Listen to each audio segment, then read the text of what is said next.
A historic international collaboration in the field of higher education was launched on the eve of India's 78th Independence Day in Lucknow, the capital of Uttar Pradesh. The Royal Agricultural University, the 180-year-old prestigious pioneering educational institution of the United Kingdom, and India's Himalayas Valley Educational and Charitable Trust came together to launch this academic partnership, signing a formal memorandum of understanding to jointly advance specialized agricultural education to students belonging to the marginalized sections of Indian society. Former Uttar Pradesh Chief Minister and present Member of Parliament Shri Akhilesh Yadav chaired this momentous formalization of the international educational collaboration. Hello and welcome to the AIDEM Risala Update Interactions. The Interactions is today discussing an issue or a subject that's very important or very central to the very existence of humanity, agriculture. And when I say we are discussing agriculture, we're going to discuss agriculture from both an academic perspective, from a business perspective, and of course a humanistic perspective. And participating in this discussion are two experts from the Royal Agricultural University of the United Kingdom, one of the oldest agriculture universities of the world, which is of course headed by the King of Great Britain, now President King Charles. And we have the Pro-Vice Chancellor of the university, Professor David C. Main, and also Dr. Esther Williams, who's especially looking at the commercial operations, especially in relation to agriculture. So, David, welcome to the interactions. Esther, welcome to the interactions. David, I'll start with you. You represent an institution which is synonymous with UK agriculture and which has got, of course, made stellar contributions not just to agriculture in UK, but you have a global footprint. Now you've come to India also. We'll discuss that in detail later. But can you just tell us how the Royal Agricultural University functions, how it visualizes, how it is going across the globe like this? Certainly, yes. So we're a specialist land-based institution, has been since our founding 180 years ago. And our purpose then is the purpose now, which is really about how to bring about innovations, support innovations in the land-based sector to ensure that we can produce food, sustainable agriculture, resilient food systems, and now, of course, responding to climate change, which is a very real issue. Indeed.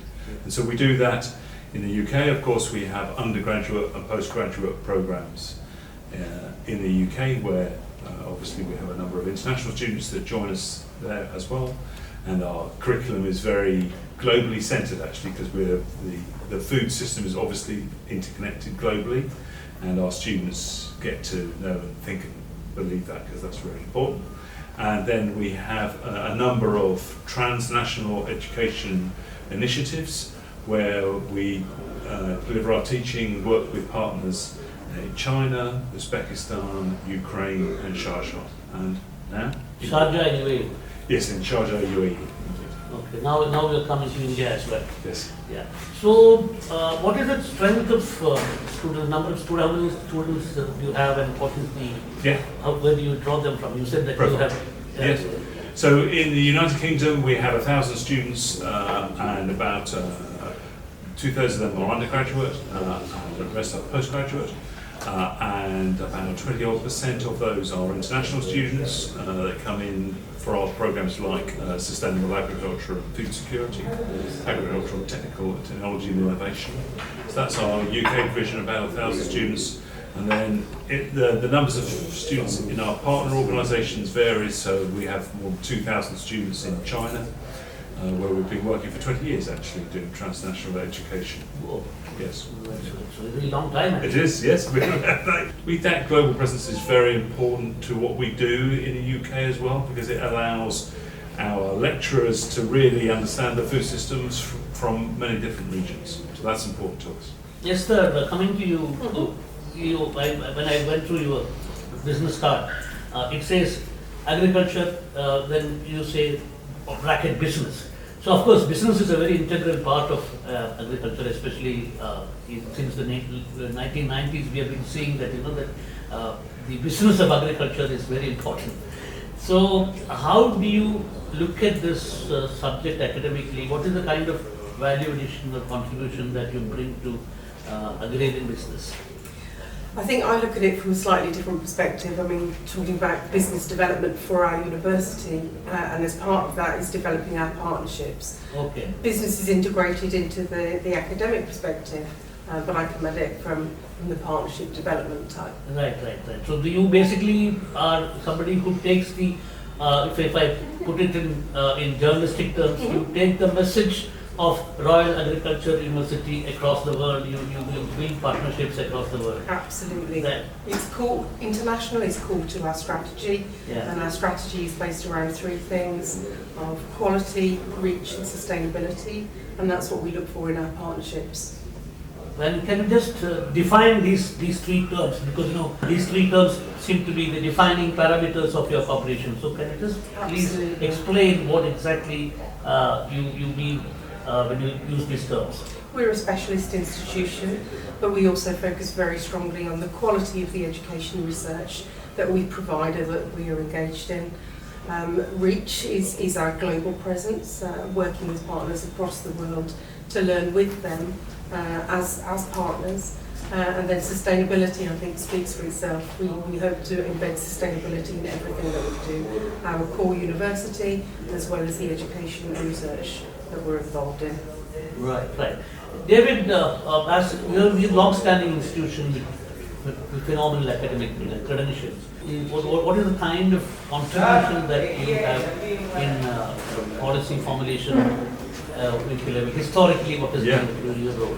Yeah, historically we've been always absolutely there and about the knowledge exchange, learning from each other. That's what our commission and our specific technical activity has changed with time. For example, one of our first professors was a professor of chemistry, and that was all about fertilizer production, etc.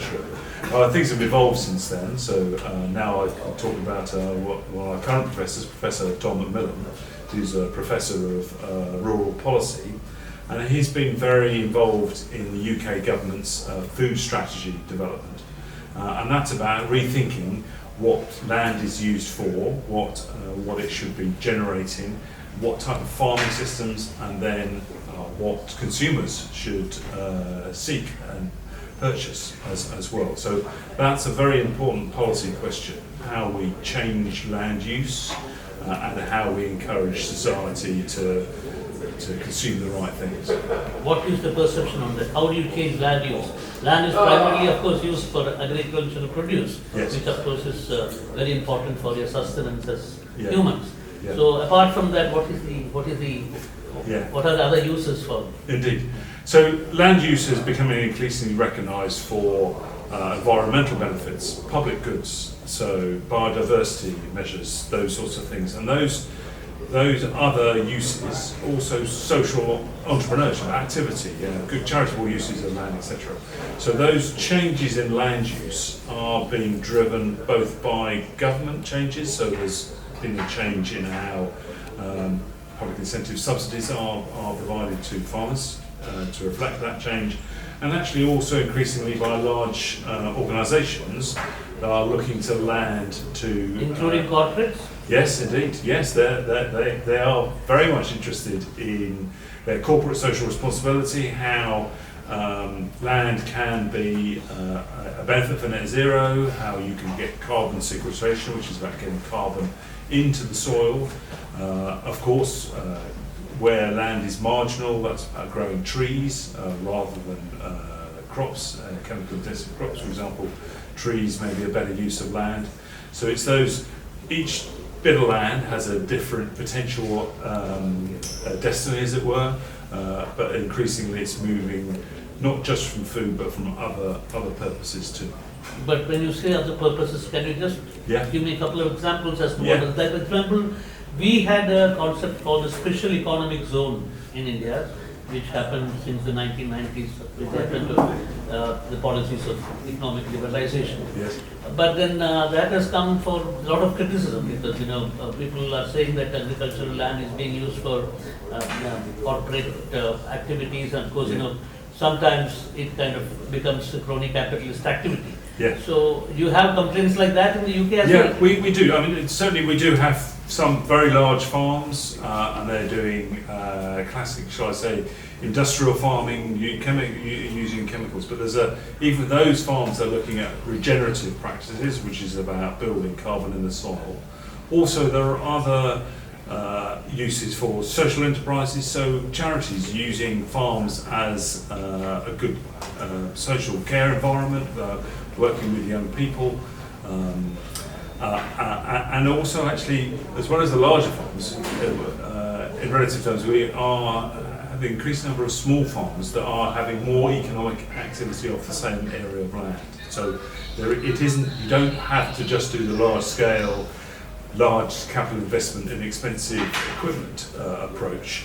You can actually get land to produce a lot of vegetables, livestock, etc., with regenerative farming approaches. And we've reflected that in our programs. So, for example, we've got a master's program in Agri-Ecology, which is about how you use regenerative approaches to the land. So some large companies actually, it's the value is coming from the carbon sequestration and from the biodiversity net gain opportunities that are possible on the land.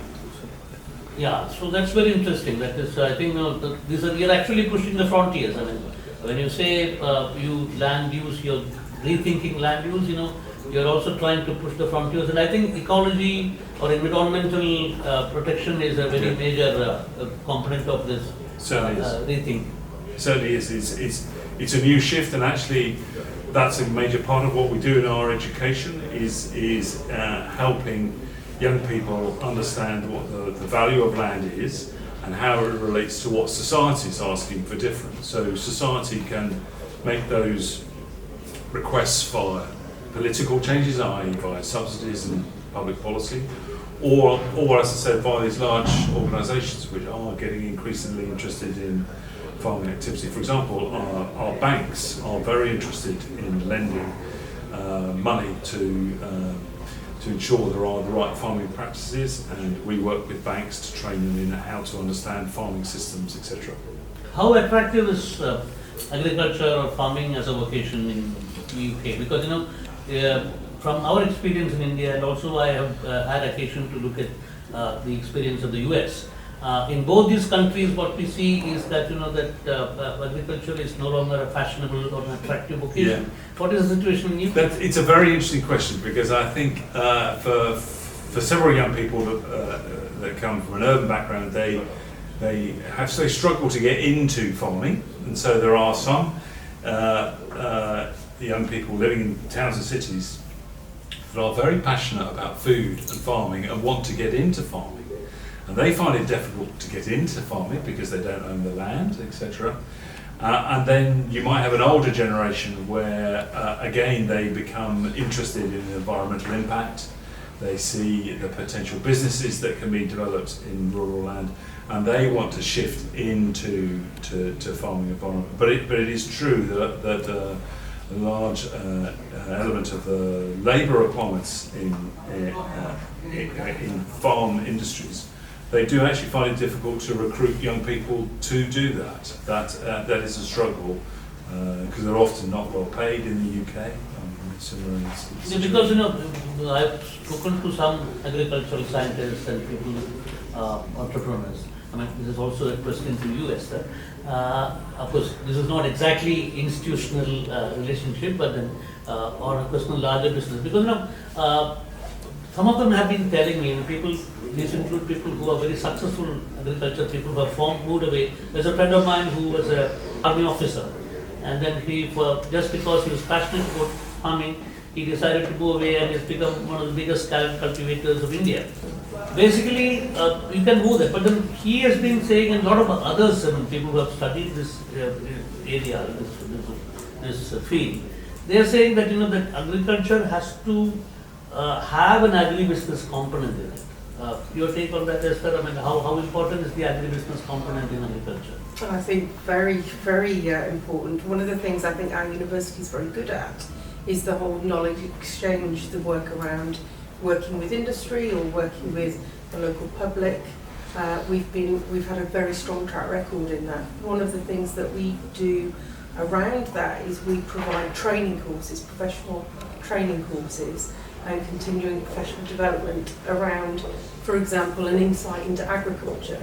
So bringing people in to give them that introduction to be able to take that further. But we provide that initial step for them. Yeah.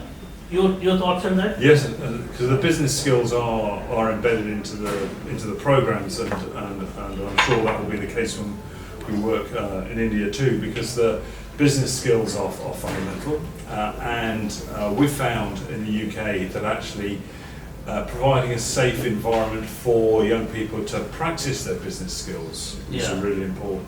So we have a social enterprise business where students are involved in developing the business ideas. For example, we actually run a vineyard, we produce our own grapes, produce our own wine, and the students are very much involved in those business What is decisions. the wine called? Called Cotswold Hills. Okay. Very nice wine. Yes. Which unfortunately we couldn't bring any with us, but we maybe will get some shipped over. I wish you had. Yes, we'll get some shipped over especially. Yeah. Yes, but so those business decisions are very crucial, and that's led to that wine being placed in supermarkets, for example, and it has won several awards. But what it is about providing a safe environment for young people to try and learn and develop those skills in practice. So Now you are moving into yet another area. You have been in you are in Sharjah, you are in UAE, you are in Russia, you are in China. So now you are coming to India, and you are collaborating with the Integrated School of Learning. So Esther, what made you choose Integrated School of Learning? What is your selection process? I think it was based around Alok coming to us from the Himalaya school. Okay. Alok Singh. Absolutely. Yeah. And inviting us to understand more about what he was trying to achieve, his vision and passion for the School of Integrated Learning. We realised it definitely resonated with our values, and while Alok was building that up, we've been alongside to. How long has this process been continuing? Since about mid-2022, so a couple of years to build the relationship. Yeah. And then we more formalised it end of last year, and we'll also be signing a further agreement with the school today. How is the curriculum going to be devised? Will you be taking into consideration the Indian conditions as well? Yes, I'm glad you mentioned that, because that's obviously pretty fundamental to what we do. Yeah. Because when we're working internationally, each country has its own production systems. So of course we will be working with the local academic team to ensure that the curriculum content reflects well the local situations. But actually I think there has been a change in how agricultural education has been delivered. In the past, it has been a very much, shall I say, a top-down approach, and not valuing local indigenous knowledge. But actually, in the UK and in Europe, for example, there has been a lot of effort in trying to understand a much more participatory, bottom-up approach, which values that local knowledge. As we heard this morning, that centuries of agricultural wisdom is fundamental here. Yeah. So really the point of a higher education qualification is to give the young people the skills to be able to understand, critique and use a robust evidence process to identify what to do. So it's more about the process of knowledge acquisition and integration. And integration, exactly, than it is about listening to some external expert who's lecturing you in what you should do. That's not how we do education these days. It's more of a facilitation process, but using robust evidence-based processes along the way. So that approach, I'm sure, will work very well in this context. Really, thank you, Esther. I mean, you have given us valuable time. And of course, it's the beginning of a new initiative new venture. All the best to Royal Agricultural University London, all the best to integrate the School of Learning. Thank you very much for spending time with us.